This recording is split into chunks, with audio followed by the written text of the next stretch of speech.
ওয়ালা তুসাইর খাদ্দাকা লিন-নাস, অহংকার করে মানুষের থেকে মুখ ফিরিয়ে নিও না, মুখ ছিটকাবে না। মানুষকে সম্মান করো, মানুষের সাথে মেশো, বি পিপল ওরিয়েন্টেড। আমাদের অনেক ছেলে মেয়েরা মানুষের সাথে মিশতে পারে না, দোষ কার? বাবা মায়ের। শেখায় না। একটা সময় আমাদের মনে আছে, ছোটবেলায় মেহমান আসলে আমরা এত খুশি হইতাম, মেহমানের কাছে যাইতাম, সূরা শোনাইতাম, কবিতা শোনাতাম, এটা খেলতাম, ওইটা করতাম, যাওয়ার সময় আমাদেরকে টাকা দিয়ে যেত, হায় রে খুশি। এখন দেখবেন টেনে হিসেবে মেহমানের সামনে আনা যায় না। এরকম আছে না নাই? অনেক ফ্যামিলিতে এরকম আছে যে তারা সারাদিন ডিভাইস নিয়ে, এই ডিভাইস আসক্তি এত মারাত্মক পর্যায়ে পৌঁছেছে যে তারা মানুষের সাথে মিশতে পারে না। এই পাবলিক ওরিয়েন্টেশনটা অনেকের নাই, পিপল ওরিয়েন্টেশন নাই।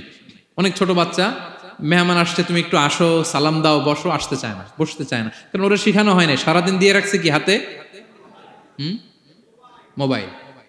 এই জন্য ছোটবেলা থেকে আমরা যেন সামাজিক বানাই, বাচ্চাকে যেন শেখাই, বাবা মুরব্বীকে দেখলে সালাম দিতে হবে। কি করতে হবে? ওরা শিখাবেন। অনেক সময় ছোট বাচ্চারা না বুঝে দারোয়ানের সাথে খারাপ আচরণ করে, ঘরের কাজের বুয়ার সাথে খারাপ আচরণ করে, ড্রাইভারকে বকা দেয়, আছে না নাই? ভদ্রতা, ডিসেন্ট ম্যানার আপনি শিখান নাই, তো শিখবে কোত্থেকে?